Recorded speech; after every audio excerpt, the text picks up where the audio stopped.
Wait. So, if you want to be a vlogger, you need to be comfortable with the camera. You need to know your poses. Dapat willing kayo magpa-picture sa kalye, kahit i-judge kayo ng mga tao, kahit di kayo turista. You have to know your poses. Magpa-pose off the tayo dito.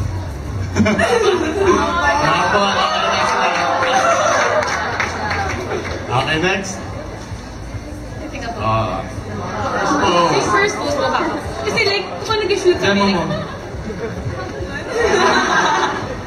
so like, meron kami mga default poses. So, isa yun sa mga default poses ko. But like, kasi kapag nag-shoot kami, like, siyempre yung photo, like, tuloy-tuloy lang. So, kapag gano'n ka, like, gano'n, tapos side view. So, yung mukha ka, yun yung first pose. So, yung pag parang nakastand ka lang. Ano ba mas magandang third? Ganun. Standing mode. Next. Hawak sa hair. Kasi, minsan kapag nag-shoot kami, so dapat kasi kapag mag-shoot outdoor, para sunlight, kasi mas maganda yung photos kapag sa direct sa sun. So, minsan, like, pag mag-shoot kami like 4 to 5 p.m., super mahangin.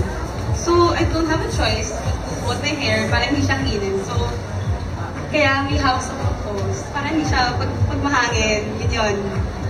Or hindi ko cover yung face ko. Balancing act. Ako, like, pag super ikli lang yung suot ko, super shy ako i-show yung legs. So, minsan, yung isang leg ko, hinahide ko sa likod. Yun yan.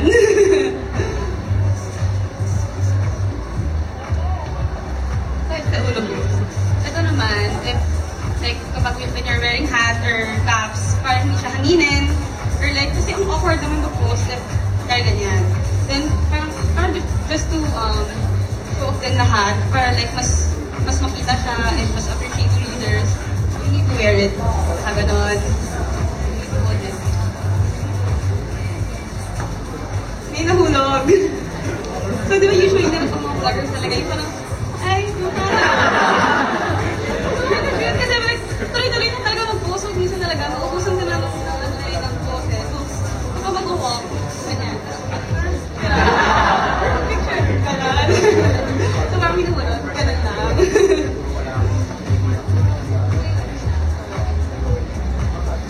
So, yun din. Like, pag awkward na kasi minsan kapag sa camera ka lang nakatingin.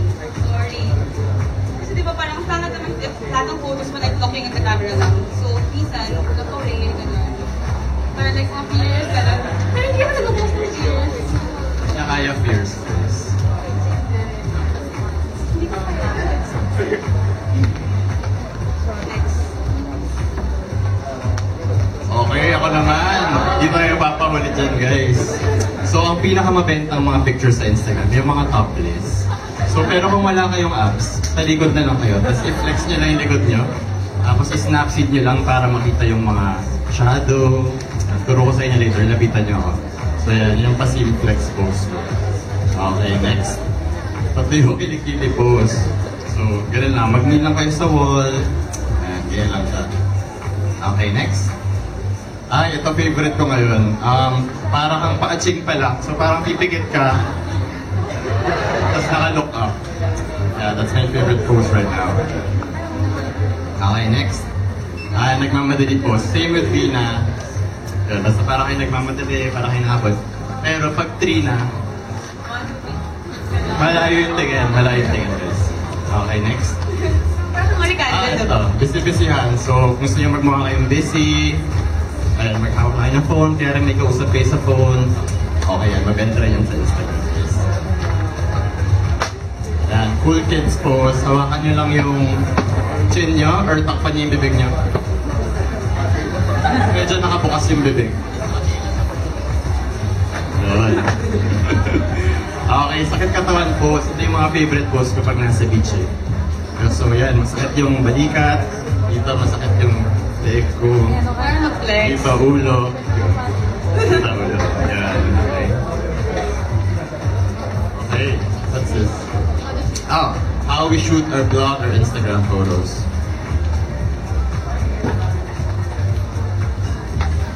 So how do we shoot our blog? Usually kasi pag sa Instagram and sa blog, like, more on my space talaga. Kasi like, pag kina-crop, Kasi ang pangit sa feed kapag yung tao lang mismo eh. Like, itong ulok lang na to. So, mas maganda sa feed if pag maraming spaces, parang hindi siya busy tignan sa feed. Yeah, well, since right now it's summer, I'm going for a medyo pastel or medyo light na feed. So I really adjust to it. Like, when I travel, I really look for backgrounds that would fit that color scheme. So this one was actually just in Mall of Asia. So yun, may nakita lang akong background doon. This was indoors. So, there. So here naman, it was like a music festival. Yeah, so I just saw like a pastel blue wall and just took photos there. So, dito afternoon glare. So what time do we usually shoot our photos? 3 to 5. Yeah, usually wala namang oras, pero it would be advisable if you shoot it at like 4 p.m. or 4:30 Parang hindi pa or harsh, hindi 5:30. na harsh sa ano. Kasi pag mga 1 p.m., sobrang harsh pa nung ilaw, like it would hit here. Pero pag mga 4 p.m., tama lang yung ano niya, tama niya. So it's not always easy when you shoot photos for your vlog. Sometimes it really takes hard work. Ito sobrang init nito, di ba? Nung shoot natin. Nag-away ba tayo nito? From 12 noon. Yeah, it was like 36 degrees and then we shot this one. Eh, kailangan namin mapakita yung buong outfit. So sabi ko, babe, ano ka dito? Sakay ka sa likod ko. Expectations. Next, please. So may mga times na mahulog kayo, hindi siya always yes. Pero kainat ko to, hindi mo alam to. Okay, next please. So yan, mukha kaming relax, di ba? Sobrang chill namin, pero... Next please. Yan. Hirap guys. Super mahirap. Hirap maging artsy. And parang meron time noon, di ba? Sobrang sa Boracay, yung aerial spoil. So parang mag-get lift diving. Lift diving. Lift diving. So ako, hindi ako marunong mag-swim. So I really don't want to try. Pero sabi nila, oh, dito ka na eh. Parang go na. So, sige na nga, pili ko marami itong likes sa Instagram. So, pag talag ko, kasi yung nose ko, super dugo-dugo siya. Pero like, after ko, sabi ko, maganda ba yung photo? Kasi kung hindi, tatalag ako ulit. Parang gano'n. Like, do it for Instagram talaga. Sorry. Hindi ko mapigilan. Wala akong magawa kanina. Naghang ata rin. So, ito. So, sa flat face kasi, like ako, I really invest. Bumibili ako like mga tiles, marble tiles, fur, meron akong white, gray, and iba't ibang textures ng fur. And if you want yung mga white lang, illustration board, or yung white cloth, yun, yung gamitin nyo. Kasi, if like white lang, kasi ako gusto ko yung feed ko is minimalist. Pero if you only use white lang, parang boring siya sa feed, di ba? Parang wala siyang texture, walang mga... Parang ang ganda kasi ng effect, like yung mga marble, like yung mga dark spots. So, yun. So, yun. Kapag ako kasi nag-flat lay, like minimal lang. Unlike si David, diba? Sorry. So, ako naman, with my flat days, I always shoot it at 8 o'clock. I don't know why. Siguro yun yung time na nagigising ako. Pero, yun kasi yung, ang ganda ng tama sa flat days, may shadow siyang effect. So that's what I love about this one. This is what I use now for what I usually post now on Instagram. It's all pastels. So I shoot this at 8 a.m. So this one is also early rin. Pero syempre, you're not always naman gonna wake up at 8 or have that, hindi ka naman sisipagan parate. So you have to make use with what you have. Like here, I was just at a restaurant, parang mga 3 p.m. to. So I always sit sa tabi ng mga windows. Yun, i-reserve niya na yung seat na yun. Doon ka sa may mga ambient lights, sa may mga natural lights. Yan, so cute rin pag ma-segue niyo yung watch niyo. Madi-judge lang kayo minsan.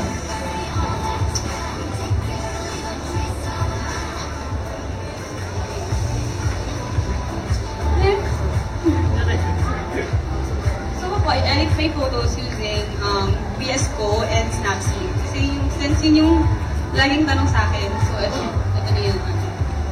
So yung filter ko is always SE3. Pero may nagtitake to ng notes. SE3 talaga.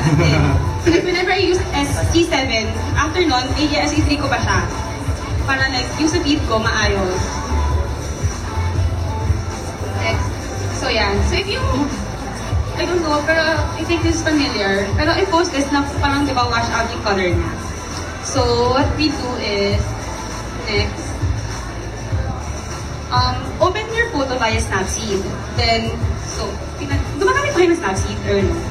So, yun, crop the photo. Then, adjust the brightness.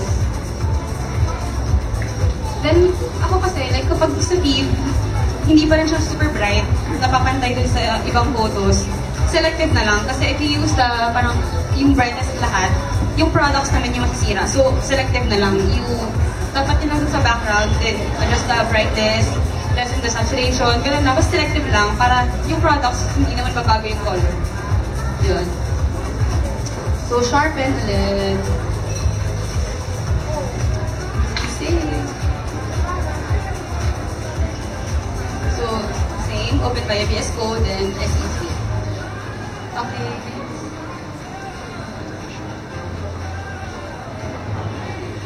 So for this flat lay, I used yung fur na pang flat lay ko, fur no white.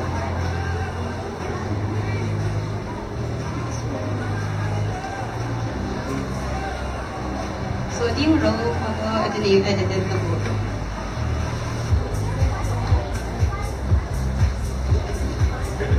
Oh, okay. So, ang daming filter nung sa akin. Sorry. So, my filter recipe is A6, C7, C8, E4, HB2, J2, and J5. So with the A6, it's more brown tones. With the C series, it's more pastel, so it's more vivid blue. With the E, it's more pink. With HB, it's more of grays and blacks, and J2 and J5 is brown. So those are the tones for the filters. Okay, next. Okay, so I use Snapseed as well. So next please. So I choose the brightness kasi sobrang puti ni Bina. Kailangan ko lumaban. So pinapaputi ko yung sarili ko. And then I lessen the contrast just so the photos would look soft and hindi siya masakit sa mata. So yeah. Yun. So nakita niyo dun sa boat, merong parang bamboo ba yun? So medyo annoying yun sa feed ko. So just use the healing tool and just highlight it and madidelete na siya. Next. So there's the photo. And then this is, just to see the comparison, this was edited using the A6 and this is edited using the J5. These are mostly, pag in-edit ko, it's mostly because I use my iPhone just so I can, kasi hindi ko kaya dalhin yung camera o syempre nasa dagat ka. So, but when I take it with my Fujifilm, it really goes straight from the camera because of the chrome filter. Next please. Okay, so just another photo. This was in Japan, and I really don't like the purple on my Instagram feed, so just select mo siya and then just brighten nyo lang siya. So, and then I just lessen the saturation, so medyo gumawa na siyang Dodge blue. Okay, next. Pero hindi pa yun good enough for me. Mas gusto ko pa mas light pa siya and mas pastel pa siya. So, I use the C8 filter. So, next please. So there you have the blue background, iba na siya. Next. So you can see the raw, the Snapseed, and the one edited using this tool. Next. So setting up cap or curating your Instagram feed. I think this is very crucial with Instagrammers right now. Before, nung naabutan ko pa yung Instagram na pic collage lang ako, yung mga oo, yung parang soft yung edit ng ano, iba pa yung kulay ng mata. Okay, next. Okay, so if you're creating your Instagram feed, I think it's very important that you choose a theme. So pili na kayo kung anong branding or theme ng Instagram gusto nyo. Like with me na, it's minimalist and white. With me, sobrang bipolar ko kasi so may time na brown lang siya, then black, ngayon naman pastel. So it really depends on your mood and your style of photography. Color palette. Ako kasi yung feed ko is white, gray, light blue, and blush pink. Kasi yun lang. Pero like pop-up colors lang, pero mostly white. Oh, be strategic. So be strategic with your post. So pag chinek nyo siya sa, usually check muna namin sa Visco how it would look like on your feed. So just be strategic with your postings. Kunyari, may barkada picture kayo dito. Sana yung next photo, just like a landscape photo, just to even out business of the photo. Like, So, yung huwag yung puro tao. Like, Yeah. may flat lay, then scene, gano'n. keep it cohesive. Like, sana medyo in-team siya. Just so when you look at it as a whole, wow, ano siya, may team talaga siya. And parang kahit iba-iba yung lugar na pinuntahan nyo or nangyayari sa inyo, ano pa rin siya, in-team pa rin siya. So, sometimes kung may trips kami, nag-picture kami ng mga stock photos. Parang, minsan like, sabi din, uy, nandun sila sa beach. Pero stock photo lang talaga yon. Pero we don't put naman sa location. So, para lang mapantay lang sa team. So, like, take a lot of stock photos yung mga whites. Ako kailangan ko ng super daming whites para ma-balance yung team ko. So, if ever I see na something artsy na white, picture agad. So, para, pag wala na akong mag-post or I need white, yun na, ready to upload na yun. So, i-edit ko lang. Well, I just came from Boracay this morning and inutusan lang ako nito buong kagabi, di ba? Lumabas ka, mag-picture ka ng mga white, send mo sa akin. Okay.